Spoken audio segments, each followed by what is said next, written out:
Papa Benedicto XVI visita a Cuba en su segundo día oficial a la isla. El sumo pontífice se reúne con el presidente Raúl Castro. Más tarde, Joseph Ratzinger mantendrá un encuentro y cena con los obispos cubanos y el séquito que lo acompaña. Y aunque aún no está confirmado, se presume que Benedicto XVI mantendrá una reunión con el líder Fidel Castro, de 85 años, retirado del poder desde el 2006.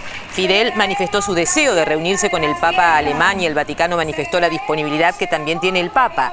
Las especulaciones también crecen sobre la posible presencia en esta cita del presidente venezolano Hugo Chávez, quien realiza sesiones de radioterapia en estos días en Cuba tras ser operado de un tumor.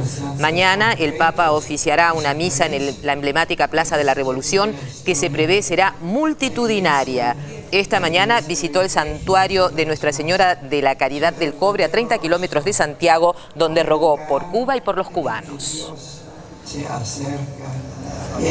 Seguimos con la información internacional con Pedro Brigger y la visita del Papa a Cuba, en donde dijo Pedro que lleva en su corazón y nombró a mucha gente, jóvenes, ancianos, mujeres, niños. Al pasar dijo los presos, los necesitados, dentro de la diplomacia vaticana. ¿Esto hay que tomarlo como un reclamo por los presos políticos?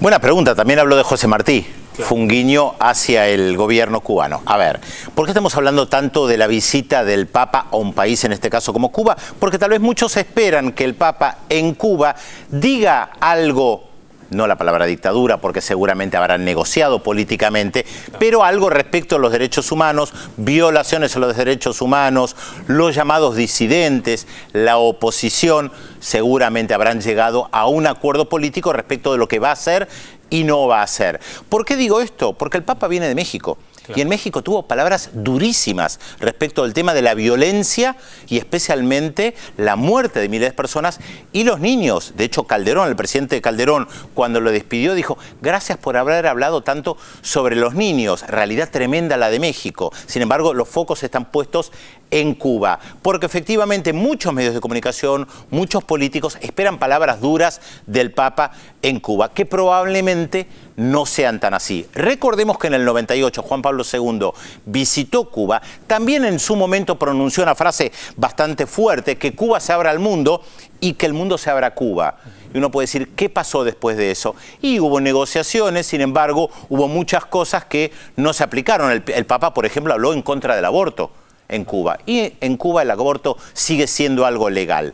¿Visita importante? Sí, porque es una figura política. Por eso la visita es importante. De hecho, desde Cuba se insistió mucho en que no cualquier presidente, no cualquier jefe de Estado, no cualquier político se anima a visitar Cuba. Y el Papa lo está haciendo, sabiendo que del lado cubano va a venir el tema del bloqueo impuesto por Estados Unidos. De hecho, Raúl Castro en su discurso, una de las primeras cosas que dijo fue: Cuba sigue bloqueada económicamente, políticamente, financieramente por Estados Unidos. Y el Papa estaba ahí escuchando.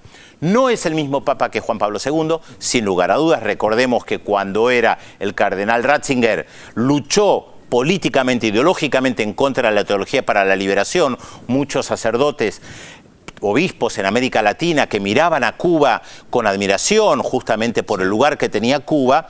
Y también hay que recordar que en su momento quien lo recibió a Juan Pablo II era Fidel Castro. O sea, hubo cambios en el Vaticano, hubo cambios en Cuba.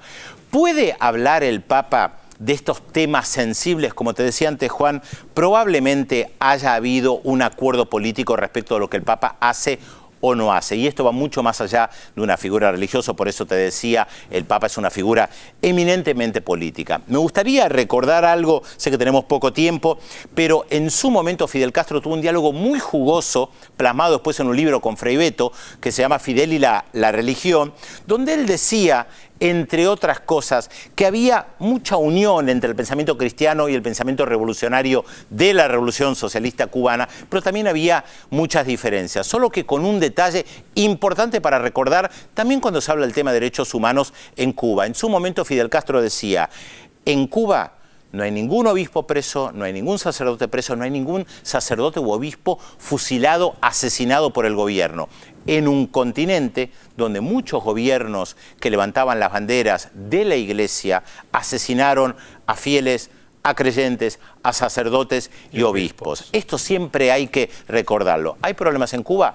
Sin lugar a dudas. Algunos van a interpretar las frasecitas, esta que vos decías, del Papa Benedicto XVI respecto de la libertad, como un guiño de que efectivamente el Papa está pidiendo por una mayor apertura. Yo creo que es parte de un debate político. ¿Vemos la tapa? Vamos a la tapa latinoamericana, sin lugar a dudas, que llega de México, en este caso, una tapa muy fuerte. El 1 de julio habrá elecciones en México y ninguno de los partidos más importantes cumple con la cuota de género que los obliga a postular un 40% de mujeres en las listas. Increíble, pero cierto. Ahora les dieron 48 horas para resolverlo. Hay que ver si lo hacen. Por eso elegimos el diario El Porvenir de México.